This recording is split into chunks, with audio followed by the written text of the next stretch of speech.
Hi ಎಲ್ಲರಿಗೂ ನಮಸ್ಕಾರ. Welcome back to our YouTube channel. ಯಾರೆಲ್ಲ ವಿಡಿಯೋಸ್ ಸಬ್ಸ್ಕ್ರೈಬ್ ಮಾಡದೆ ನೋಡ್ತಾ ಇದ್ದೀರಾ ಸಬ್ಸ್ಕ್ರೈಬ್ ಮಾಡ್ಕೊಳ್ಳಿ ಅಂತ ಹೇಳ್ತಾ, ಇದು ಪೇಪರ್ 1 EVS ಗೆ ಸಂಬಂಧಪಟ್ಟಂತೆ ನಾವು ಈಗ ಆಲ್ರೆಡಿ 3ನೇ ತರಗತಿಯಿಂದ 7ನೇ ತರಗತಿವರೆಗೂ ನಾವೀಗ ಆಲ್ರೆಡಿ ನೋಡಿದೀವಿ, ಹೌದಲ್ವಾ? MCQs ನೆಲ್ಲ ಸಾಲ್ವ್ ಮಾಡ್ತಾ ಹೋಗಿದ್ವಿ. ಸೊ ಈಗ ನೋಡ್ತಾ ಇರೋದು ದಟ್ ಇಸ್ 8ನೇ ತರಗತಿಯ ಒಂದು ಅದಕ್ಕೆ ಸಂಬಂಧಪಟ್ಟಂತ MCQs ನಾವು ನೋಡ್ತಾ ಹೋಗೋಣ. ಓಕೆ, ಮೊದಲನೇ ಪ್ರಶ್ನೆ ಇದು ಬರಿದಾಗುವ ಮತ್ತು ಬರಿದಾಗದ ನೈಸರ್ಗಿಕ ಸಂಪನ್ಮೂಲಗಳ ಬಗ್ಗೆ ಆಗಿರುತ್ತೆ.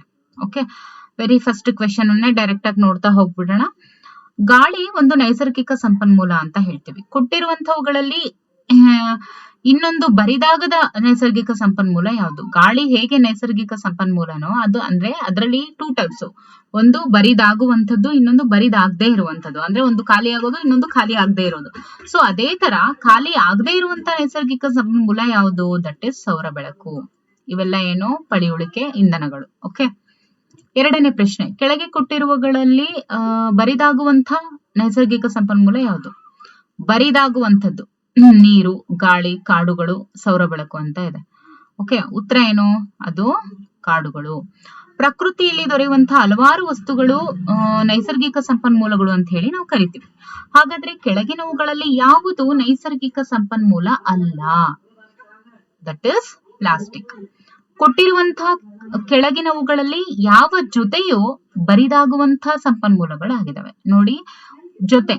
ಈಗ ಕಲ್ಲಿದ್ದಲು ಬರಿದಾಗುತ್ತೆ, ಆದ್ರೆ ಅದು ಮಣ್ಣಿನ ಜೊತೆ ಇರೋ ಕಾರಣ ನಾವ್ ಇದನ್ನ ಕನ್ಸಿಡರ್ ಮಾಡಕ್ಕಾಗಲ್ಲ, ಹೌದಲ್ವಾ? ಗಾಳಿ ಮತ್ತು ಸೌರ ಬೆಳಕು ಎರಡೂ ಕೂಡ ಬರಿದಾಗದೆ ಇರುವಂತದ್ದು. ನೀರು ಮತ್ತು ಪೆಟ್ರೋಲಿಯಂ ಬರಿದಾಗುತ್ತೆ, ಬಟ್ ಇಲ್ಲಿ ನೀರು ಅಂತ ಇದೆ, ಹಾಗಾಗಿ ಇದನ್ನು ಕೂಡ ಕನ್ಸಿಡರ್ ಮಾಡಕ್ಕಾಗಲ್ಲ. ಉತ್ತರ ಏನು? ದಟ್ ಇಸ್ ವನ್ಯಜೀವಿ ಮತ್ತು ಖನಿಜಗಳು. ಐದನೇ ಪ್ರಶ್ನೆ, ಬರಿದಾಗುವ ನೈಸರ್ಗಿಕ ಸಂಪನ್ಮೂಲಗಳು ಯಾವ ರೀತಿ ಇರ್ತವೆ? ಅನಿಯಮಿತ ಪ್ರಮಾಣದಲ್ಲಿ, ಅಂದ್ರೆ ಮೀನ್ಸ್ ಅನ್ಲಿಮಿಟೆಡ್ ಆಗಿರ್ತವೆ, ಪ್ರಕೃತಿಯ ಮೇಲೆ ಅವಲಂಬಿತವಾಗಿಲ್ಲ, ನಿಯಮಿತ ಪ್ರಮಾಣದಲ್ಲಿರುತ್ತೆ, ಮಾನವನ ಚಟುವಟಿಕೆಗಳಿಂದ ಬರಿದಾಗುವುದಿಲ್ಲ ಅಂತ ಇದೆ. ನೋಡಿ, ಇದಕ್ಕೆ ಬರಿದಾಗುವಂತ ನೈಸರ್ಗಿಕ ಸಂಪನ್ಮೂಲಗಳು ಯಾವಾಗ್ಲೂ ಲಿಮಿಟೆಡ್ ಆಗಿ ನಮ್ಗೆ ಲಭ್ಯ ಇರುತ್ತೆ. ಓಕೆ, ಅಂದ್ರೇನು? ನಿಯಮಿತ ಪ್ರಮಾಣದಲ್ಲಿ ಇರುವಂತದ್ದು. ಸೊ ಇದಕ್ಕೆ ಸಂಬಂಧಪಟ್ಟಂತೆ ಕೆಲವೊಂದಿಷ್ಟು ಬಿಟ್ಟ ಸ್ಥಳವನ್ನು ಕೊಟ್ಟಿದ್ದಾರೆ, ನೋಡ್ತಾ ಹೋಗೋಣ. ಪ್ರಕೃತಿಯಲ್ಲಿ ಹೇರಳವಾಗಿರುವ ಸಂಪನ್ಮೂಲಗಳು ಮತ್ತು ಅವುಗಳನ್ನ ಮಾನವ ಚಟುವಟಿಕೆಗಳಿಂದ ಖಾಲಿ ಮಾಡೋದಕ್ಕೆ ಸಾಧ್ಯ ಇಲ್ಲ ಅಂತವುಗಳನ್ನ ನಾವೇನಂತ ಕರಿತೀವಿ? ದಟ್ ಇಸ್ ಬರಿದಾಗದ ನೈಸರ್ಗಿಕ ಸಂಪನ್ಮೂಲಗಳು ಅಂತ ಹೇಳಿ ಕರಿತೀವಿ. ಕಾಡು ಮತ್ತು ಕಲ್ಲಿದ್ದಲು ಇವೆರಡು ಏನು? ನೈಸರ್ಗಿಕ ಸಂಪನ್ಮೂಲಗಳು ಹೌದು, ಆದ್ರೆ ಬರಿದಾಗುವಂತಹ ನೈಸರ್ಗಿಕ ಸಂಪನ್ಮೂಲನ ಅಥವಾ ಬರಿದಾಗದೇ ಇರುವಂತಹ ನೈಸರ್ಗಿಕ ಸಂಪನ್ಮೂಲನ? ಏನ್ ಉತ್ತರ? ಅದು ಬರಿದಾಗುವಂಥದ್ದು, ಅಂದ್ರೆ ಖಾಲಿಯಾಗುವಂತ ನೈಸರ್ಗಿಕ ಸಂಪನ್ಮೂಲಗಳು. ಅಂದ್ರೆ ಕಾಮನ್ ಆಗಿ ನಿಮ್ಗೆ ಗೊತ್ತಾಗ್ಲಿ ಅಂತ ಹೇಳ್ತಾ ಇದ್ದೀನಿ ಅಷ್ಟೇ. ಓಕೆ, ಕುಡಿಯುವ ನೀರು ಇದು ಡ್ಯಾಶ್ ನೈಸರ್ಗಿಕ ಸಂಪನ್ಮೂಲಕ್ಕೆ ಉದಾಹರಣೆ ಆಗಿದೆ. ಕುಡಿಯುವ ನೀರು ಯಾವಾಗ್ಲೂ ಬರಿದಾಗುವಂತ ನೈಸರ್ಗಿಕ ಸಂಪನ್ಮೂಲಕ್ಕೆ ಅದು ಉದಾಹರಣೆ ಆಗಿದೆ. ಬರೀ ನೀರು ಅಂತ ಕೊಟ್ಟಿದ್ರೆ ಅದೇನಾಗ್ತಾ ಇತ್ತು? ಬರಿದಾಗದ ಆಗ್ತಾ ಇತ್ತು. ಎಲ್ಲಾ ಬರಿದಾಗದ ಸಂಪನ್ಮೂಲಗಳು ದೊರೆಯೋದು ಯಾವ್ದ್ರಿಂದ? ನೋಡಿ, ಎಲ್ಲಾ ನೈಸರ್ಗಿಕ ಸಂಪನ್ಮೂಲಗಳು ಅನ್ಲಿಮಿಟೆಡ್ ಆಗಿರುವಂತ ನೈಸರ್ಗಿಕ ಸಂಪನ್ಮೂಲಗಳು ನಮ್ಗೆ ನೇಚರ್ ಇಂದ ಸಿಗುತ್ತೆ, ಅಂದ್ರೇನು? ಪ್ರಕೃತಿಯಿಂದ ಸಿಗುತ್ತೆ. ಸೊ ಉತ್ತರ ಏನು? ಪ್ರಕೃತಿ. ಕೆಳಗಿನ ಹೇಳಿಕೆಗಳಲ್ಲಿ ಸರಿ ತಪ್ಪು ಯಾವುದು ಅಂತ ಹೇಳಿ ನಾವು ಗುರುತಿಸಬೇಕು. ಗಾಳಿಯಲ್ಲಿ ಆಮ್ಲಜನಕ ಒಂದು ಬರಿದಾಗುವಂತ ನೈಸರ್ಗಿಕ ಸಂಪನ್ಮೂಲ ಅಂತ ಇದೆ. ಇದು ತಪ್ಪು. ಯಾಕೆ ಅಂದ್ರೆ ಇದು ಬರಿದಾಗದೇ ಇರುವಂತ ಸಂಪನ್ಮೂಲ, ಗಾಳಿಯಲ್ಲಿನ ಆಮ್ಲಜನಕ. ಪ್ರಕೃತಿಯಲ್ಲಿ ಅನಿಯಮಿತ ಪ್ರಮಾಣದಲ್ಲಿರುವಂತಹ ಸಂಪನ್ಮೂಲಗಳು ಬರಿದಾಗುವಂತ ಸಂಪನ್ಮೂಲಗಳು, ಅಂದ್ರೆ ಅನ್ಲಿಮಿಟೆಡ್ ಆಗಿರೋದು ಬರಿದಾಗುವಂಥದ್ದು, ಖಾಲಿ ಆಗುವಂಥದ್ದು ಅಂತ ಇದೆ. ಇದು ತಪ್ಪು. ಲಿಮಿಟೆಡ್ ಆಗಿರುವಂಥದ್ದು ಮಾತ್ರ ಖಾಲಿ ಆಗುವಂಥದ್ದು. ಓಕೆ, ಇದು ತಪ್ಪು. ವನ್ಯಜೀವಿ ಅನ್ನುವಂಥದ್ದು ಒಂದು ಬರಿದಾಗುವಂತ ನೈಸರ್ಗಿಕ ಸಂಪನ್ಮೂಲ, ಖಂಡಿತ ಹೌದು. ಎಲ್ಲಾ ಬರಿದಾಗುವ ಸಂಪನ್ಮೂಲಗಳು ಕೂಡ ಮಾನವ ನಿರ್ಮಿತ ಅಂತ ಇದೆ, ಖಂಡಿತವಾಗ್ಲೂ ಅಲ್ಲ, ತಪ್ಪು. ಸೊ ಮುಂದಿಂದು ನೋಡಿ, ಕಲ್ಲಿದ್ದಲು ಮತ್ತು ಪೆಟ್ರೋಲಿಯಂ ಉತ್ಪನ್ನಗಳ ಗಣಿಗಾರಿಕೆ, ಸಂಸ್ಕರಣೆ ಮತ್ತು ಉಪಯೋಗಗಳು, ಇದ್ರ ಬಗ್ಗೆ ಇರುವಂತದ್ದು ಮೊದಲನೇ ಪ್ರಶ್ನೆ. ಇದಕ್ಕೆ ಸಂಬಂಧಪಟ್ಟಂತೆ ಪಳಿಯುಳಿಕೆ ಇಂಧನಗಳನ್ನ ಇದರಿಂದ ಪಡೆಯಲಾಗುತ್ತೆ. ಎದರಿಂದ ಪಡೆಯುತ್ತೀವಿ ನಾವು? ನಿರ್ಜೀವ ವಸ್ತುಗಳ ಅವಶೇಷಗಳಿಂದ, ಸತ್ತ ಪಕ್ಷಿಗಳ ಅವಶೇಷಗಳಿಂದ ಮಾತ್ರ, ಸತ್ತ ಕೀಟಗಳ ಅವಶೇಷಗಳಿಂದ ಮಾತ್ರ, ಜೀವಿಗಳ ಸತ್ತ ಅವಶೇಷಗಳಿಂದ ಅಂತ ಇದೆ. ಉತ್ತರ ಏನಿದಕ್ಕೆ? ಜೀವಿಗಳ ಸತ್ತ ಅವಶೇಷಗಳಿಂದ. ಅದು ಎಲ್ಲಿ? Million trillion years ago. Okay, ಇನ್ನು ಎರಡನೇ ಪ್ರಶ್ನೆ, ಕಾರ್ಬನ್ನಿನ ಶುದ್ಧ ರೂಪ ಯಾವುದು? ಕಲ್ಲಿದ್ದಲು, ಇದ್ದಿಲು, ಕೋಕ್, ಮೇಲಿನ ಎಲ್ಲ ಅಂತ ಇದೆ.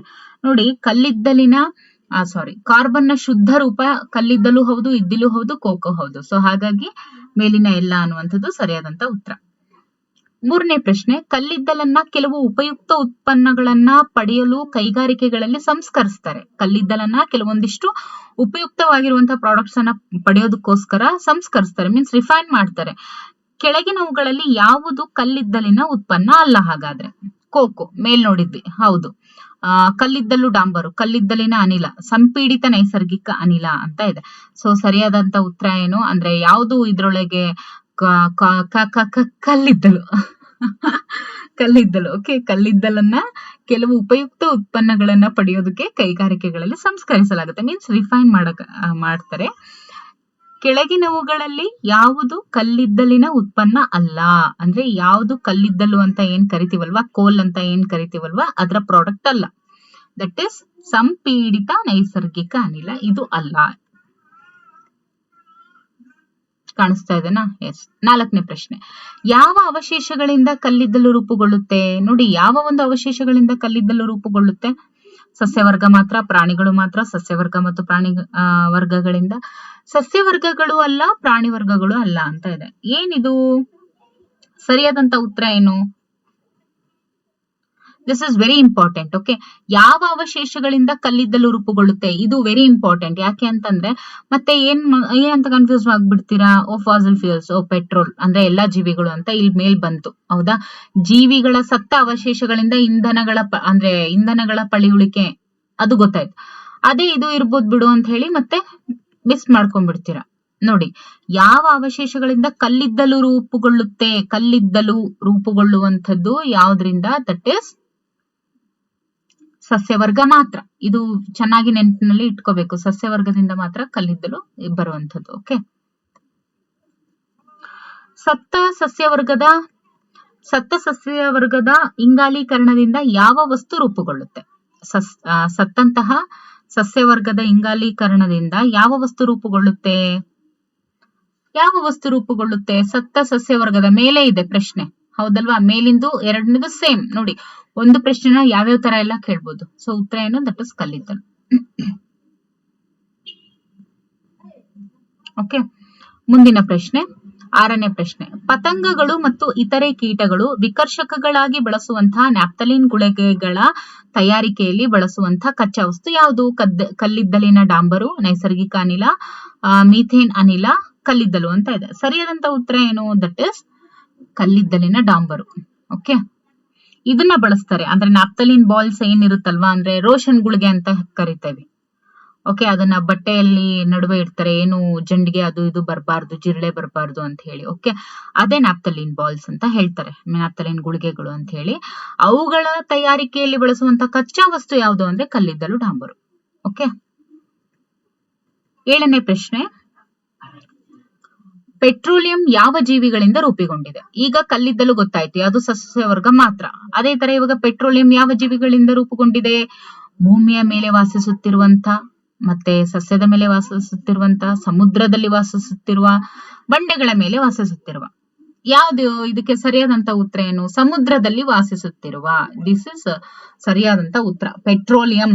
ಓಕೆ, ಪಳಿಯುಳಿಕೆ ಅಂದ್ರೆ ಬೇರೆ. ನೋಡಿ, ಪ್ರತಿಯೊಂದು ಯಾವ್ಯಾವ ರೀತಿ ಪ್ರಶ್ನೆ ಕೇಳ್ಬೋದು. ಮೊದಲನೇ ಪ್ರಶ್ನೆ ಪಳಿಯುಳಿಕೆಗೆ, ಆಮೇಲೆ ಕಲ್ಲಿದ್ದಲು, ಆಮೇಲೆ ಈಗ ಪೆಟ್ರೋಲಿಯಂ ಬಂತು. ಯಾವ ಜೀವಿಗಳಿಂದ ರೂಪುಗೊಂಡಿದೆ? ಪೆಟ್ರೋಲಿಯಂ ಯಾವ ಜೀವಿಗಳಿಂದ ರೂಪುಗೊಂಡಿದೆ? ಸಮುದ್ರದಲ್ಲಿ ವಾಸಿಸುತ್ತಿರುವಂತದ್ದು, ಹೌದಲ್ವಾ? ಕೆಳಗಿನವುಗಳಲ್ಲಿ ಯಾವುದು ಪೆಟ್ರೋಲಿಯಂನ ಘಟಕ ಅಲ್ಲ? ಪ್ಯಾರಾಫಿನ್ ಮೇಣ, ಪೆಟ್ರೋಲ್, ಅಪಘರ್ಷಕ ತೈಲ, ಕೋಕ್ ಅಂತ ಇದೆ. ಯಾವುದು ಪೆಟ್ರೋಲಿಯಂನ ಘಟಕ ಅಲ್ಲ? ದಟ್ ಇಸ್ ಕೋಕ್ ಏನಿದೆ, ಇದು ಪೆಟ್ರೋಲಿಯಂನ ಘಟಕ ಅಲ್ಲ. ಇನ್ನು 9ನೇ ಪ್ರಶ್ನೆ, ಜೆಟ್ ವಿಮಾನಗಳಿಗೆ ಬಳಸುವಂತಹ ಇಂಧನ ಯಾವುದು? ಜೆಟ್ ವಿಮಾನಗಳಿಗೆ ಬಳಸುವಂತಹ ಇಂಧನ ಯಾವಾಗ್ಲೂ ಯಾವುದು ಅಂದ್ರೆ ಅದು ಸೀಮೆ ಎಣ್ಣೆ, ಕೆರೋಸಿನ್ ಅನ್ನ ಬಳಸ್ತಾರೆ. ಓಕೆ, ಇನ್ನು 10ನೇ ಪ್ರಶ್ನೆ, ಕೆಳಗಿನವುಗಳಲ್ಲಿ ಸರಿಯಾದ ಹೇಳಿಕೆಯನ್ನ ಆರಿಸಿ ಬರೆಯಿರಿ. ನೈಸರ್ಗಿಕ ಅನಿಲವನ್ನ ಕೊಳವೆಗಳ ಮೂಲಕ ಸಾಗಿಸುವುದು ಕಷ್ಟದಾಯಕ. ನೈಸರ್ಗಿಕ ಅನಿಲದ ಅನಾನುಕೂಲ ಅಂತ ಹೇಳಿದ್ರೆ ಅದನ್ನು ಮನೆಗಳಲ್ಲಿ ನೇರವಾಗಿ ಉರಿಸಲು ಸಾಧ್ಯ ಆಗುವುದಿಲ್ಲ. ನೈಸರ್ಗಿಕ ಅನಿಲವನ್ನ ಹೆಚ್ಚಿನ ಒತ್ತಡದಲ್ಲಿ ಸಂಪೀಡನ ನೈಸರ್ಗಿಕ ಅನಿಲದ ರೂಪದಲ್ಲಿ ಸಂಗ್ರಹಿಸಲಾಗುತ್ತೆ. ನೈಸರ್ಗಿಕ ಅನಿಲವನ್ನ ಶಕ್ತಿ ಉತ್ಪಾದನೆಯಲ್ಲಿ ಬಳಸಲಾಗುವುದಿಲ್ಲ ಅಂತ ಇದೆ. ಓಕೆ, ಇದಕ್ಕೆ ಯಾರೆಲ್ಲ ಈ ವಿಡಿಯೋಸ್ ಅನ್ನ ನೋಡ್ತಾ ಇದ್ದೀರಾ ಅವರು ಈ ಒಂದು ಪ್ರಶ್ನೆಗೆ ಯಾವುದು ಇದರಲ್ಲಿ ಹೇಳಿಕೆ ಸರಿ ಅಂತ ಇದೆ, ಈ 4 ಆಪ್ಷನ್ಸ್ ಅಲ್ಲಿ ಯಾವುದು ಸರಿಯಾದ ಹೇಳಿಕೆ ಅಂತ ಹೇಳಿ ಕಮೆಂಟ್ ಅಲ್ಲಿ ತಿಳಿಸಿ. ಆಪ್ಷನ್ ಎನಾ, ಬಿನಾ, ಸಿನಾ, ಡಿನಾ ಅಂತ. ಓಕೆ, ಸೊ ಮುಂದಿನ ಒಂದು ಟಾಪಿಕ್ ಬಂದು ಸರಿ ತಪ್ಪು. ಓಕೆ, ಯಾವ ಹೇಳಿಕೆ ಸರಿ ಯಾವ ಹೇಳಿಕೆ ತಪ್ಪು ಅಂತ ಹೇಳಿ ಗುರುತಿಸಬೇಕು. ಸಂಪೀಡನ ನೈಸರ್ಗಿಕ ಅನಿಲವು ಪೆಟ್ರೋಲ್ ಮತ್ತು ಡೀಸೆಲ್ ಗಿಂತ ಕಡಿಮೆ ಮಾಲಿನ್ಯಕಾರಕ ಅಂತ ಇದೆ. ಖಂಡಿತವಾಗ್ಲೂ ಹೌದು. ಓಕೆ, ಇನ್ನು ಪಳಿಯುಳಿಕೆ ಇಂಧನಗಳನ್ನ ಪ್ರಯೋಗಾಲಯದಲ್ಲಿ ತಯಾರಿಸಬಹುದು ಅಂತ ಇದೆ. ತಪ್ಪು. ಇವನ್ನ ನಾವು ಪ್ರಯೋಗಾಲಯದಲ್ಲಿ ತಯಾರಿಸಬಹುದು ಅಂತ ಇದೆಯಲ್ಲ, ಒಂದ್ ವೇಳೆ ಆ ರೀತಿ ಏನಾದ್ರು ಆಗ್ಬಿಟ್ಟಿದ್ರೆ ಪೆಟ್ರೋಲ್ ಅನ್ನ ಇದು ಪೆಟ್ರೋಲ್ ಅಷ್ಟು ರೇಟು ಆಗ್ತಾ ಇರ್ಲಿಲ್ಲ, ಎಲ್ರು ಪ್ರಾಕ್ಟಿಕಲ್ ಆಗಿ ಏನ್ ಮಾಡ್ತಾ ಇದ್ರು, ತಯಾರಿಸ್ಕೊಂಡ್ ಬಿಡ್ತಾ ಇದ್ರು. ಓಕೆ, ನ್ಯಾಪ್ಥಲಿನ್ ಗುಳಿಗೆಗಳನ್ನ ಕಲ್ಲಿದ್ದಲು ಡಾಂಬರಿನಿಂದ ಪಡೆಯಲಾಗುತ್ತೆ. ಖಂಡಿತವಾಗ್ಲೂ ಹೌದು, ಸರಿಯಾದಂತ ಉತ್ತರ. ನಮ್ಮ ದೇಶದ ತ್ರಿಪುರಾ ಎಂಬ ಊರಿನಲ್ಲಿ ನೈಸರ್ಗಿಕ ಅನಿಲವನ್ನ ಪಡೆಯಲಾಗ್ತಾ ಇದೆ. ನೋಡಿ, ನಮ್ಮ ಒಂದು ದೇಶದ ತ್ರಿಪುರಾ ಅನ್ನುವಂತ ಊರಿನಲ್ಲಿ ನೈಸರ್ಗಿಕ ಅನಿಲವನ್ನ, ನ್ಯಾಚುರಲ್ ಗ್ಯಾಸ್ ಅನ್ನ ಪಡೆಯಲಾಗುತ್ತದೆ. ಓಕೆ, ಭಾರತ ದೇಶದ ತ್ರಿಪುರಾ ಅನ್ನುವಂತ ಒಂದು ಸ್ಥಳದಲ್ಲಿ ನೈಸರ್ಗಿಕ ಅನಿಲವನ್ನ ಪಡೆಯಲಾಗ್ತಾ ಇದೆ. These are all very important questions for paper 1 EVS and also for PSTR. Okay, ಹೊಂದಿಸಿ ಬರೆಯಿರಿ. ಇದನ್ನ ನಾವು ನೋಡ್ತಾ ಹೋಗೋಣ. LPG ಇದರಲ್ಲಿ ಸರಿಯಾದಂತ ಉತ್ತರ ಯಾವುದು ನೋಡಿ. LPG ನಾವು ಗೃಹ ಬಳಕೆಗೆ ಬಳಸ್ತೀವಿ. ಡೀಸೆಲ್ ಇದನ್ನ ಯಾವ್ದಕ್ ಬಳಸ್ತೀವಿ, ವಿದ್ಯುತ್ ಜನಕ ಅಂತ ಹೇಳಿ ಕರಿತೀವಿ. ಅಂದ್ರೆ ಮೀನ್ಸ್ ಜನರೇಟರ್ ಅಲ್ಲಿ ಯೂಸ್ ಮಾಡ್ತಾರೆ. ಆಮೇಲೆ ಪೆಟ್ರೋಲ್ ವಾಹನ ಇಂಧನ, ಹೌದಲ್ವಾ. ಸೀಮೆ ಎಣ್ಣೆ ಇದನ್ನೇನಕ್ಕೆ ಬಳಸ್ತೀವಿ, ಸೀಮೆ ಎಣ್ಣೆ ದಟ್ ಈಸ್ ಒಲೆಗಳಿಗೆ ಇಂಧನವಾಗಿ ಸೀಮೆ ಎಣ್ಣೆಯನ್ನ ಬಳಸ್ತಾ ಇದ್ರು. ಇವಾಗೇನು ಅಷ್ಟೊಂದು ಬಳಸ್ತಾ ಇಲ್ಲ. ಕೆಲವು ಕಡೆ ಇನ್ನೂ ಕೆಲವೊಂದು ಹೋಟೆಲ್ ಅಲ್ಲಿ ಯಾರೆಲ್ಲ ಸೌದೆಯನ್ನ ಉಪಯೋಗಿಸ್ತಾರೆ ಅಲ್ಲಿ ಬಳಸ್ತಾರೆ. ಇನ್ನು ಪ್ಯಾರಾಫಿನ್ ಮೇಣ ಏನು, ದಟ್ ಈಸ್ ಮುಲಾಮ್ಗಳಿಗೆ ಪ್ಯಾರಾಫಿನ್ ವ್ಯಾಕ್ಸ್ ಏನಿದೆ ಅದರಲ್ಲಿ ಆಯಿಂಟ್ಮೆಂಟ್ ಅಂತ ಏನ್ ಬರುತ್ತಲ್ವಾ, ಆಯಿಂಟ್ಮೆಂಟ್ಸ್ ಗಳೆಲ್ಲ ಯೂಸ್ ಮಾಡ್ತಾರಲ್ಲ, ಅದರಲ್ಲಿ ಪ್ಯಾರಾಫಿನ್ ಮೇಣವನ್ನ ಯೂಸ್ ಮಾಡ್ತಾರೆ. ಇನ್ನು ಬಿಟುಮೆನ್ ಏನಿದೆ ಇದು ಬಣ್ಣಗಳಲ್ಲಿ ಉಪಯೋಗಿಸ್ತಾರೆ, ಬಣ್ಣಗಳ ತಯಾರಿಕೆಯಲ್ಲಿ. ಇನ್ನು ಅಪಘರ್ಷಕ ತೈಲ ಯಾವುದು, ಇದು ಘರ್ಷಣೆಯ ನಿವಾರಕ. ಅಪಘರ್ಷಕ ತೈಲ ಅಂದ್ರೆ ಲುಬ್ರಿಕ್ಯಾಂಟ್ಸ್. ಇವಾಗ ಏನ್ ಹೇಳ್ಬೋದು, ಬಾಗ್ಲು ಕೊರ್ ಅಂತ ಏನಾದ್ರು ಶಬ್ದ ಮಾಡ್ತಾ ಇದ್ರೆ ಅವಾಗ ಒಂದು ಲುಬ್ರಿಕೆಂಟ್ ಆಯಿಲ್ ಅನ್ನ ಹಾಕಿದಾಗ ಅದೇನಾಗುತ್ತೆ, ಈಸಿಯಾಗಿ ಸರ್ದಾಡುತ್ತೆ.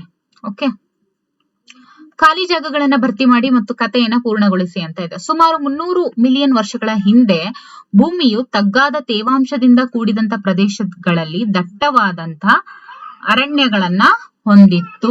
ಏನನ್ನ ಒಳಗೊಂಡಿತ್ತು, ಅರಣ್ಯಗಳನ್ನ ಒಳಗೊಂಡಿತ್ತು ಅಥವಾ ಹೊಂದಿತ್ತು.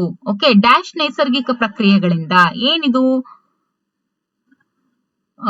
ಡ್ಯಾಶ್ ನೈಸರ್ಗಿಕ ಪ್ರಕ್ರಿಯೆಗಳಿಂದ ಈ ಅರಣ್ಯಗಳು ಮಣ್ಣಿನ ಅಡಿಯಲ್ಲಿ ಹೂತು ಹೋದವು. ಅವುಗಳ ಮೇಲೆ ಹೆಚ್ಚು ಸಂಗ್ರಹವಾದಂತೆ ಅವು ಸಂಪೀಡನೆಗೆ ಒಳಗಾದವು. ಅವು ಹೆಚ್ಚು ಆಳಕ್ಕೆ ಹೂತು ಹೋಗುತ್ತಿದ್ದಂತೆ ಡ್ಯಾಶ್ ಹೆಚ್ಚಾಯಿತು. ಸತ್ತ ಸಸ್ಯಗಳು ಅಧಿಕ ಡ್ಯಾಶ್ ಮತ್ತು ಅಧಿಕ ಡ್ಯಾಶ್ ನಿಧಾನವಾಗಿ ಕಲ್ಲಿದ್ದಲಾಗಿ ಪರಿವರ್ತನೆಗೊಂಡು. ಇದು ಕಲ್ಲಿದ್ದಲು ತಯಾರಾದಂತದ್ರ ಬಗ್ಗೆ ಒಂದು ಕತೆ. ಓಕೆ, ದಟ್ಟವಾದ ಅರಣ್ಯಗಳನ್ನ ಒಳಗೊಂಡಿತ್ತು. ಅಲ್ಲೇನಾಯ್ತು, ನೆಕ್ಸ್ಟ್ ಪ್ರವಾಹದಂತ ನೈಸರ್ಗಿಕ ಪ್ರಕ್ರಿಯೆಗಳಿಂದ ಈ ಅರಣ್ಯಗಳೆಲ್ಲ ಏನಾಯ್ತು, ಮಣ್ಣಿನ ಅಡಿಯಲ್ಲಿ ಹೂತ್ ಹೋದ್ವು.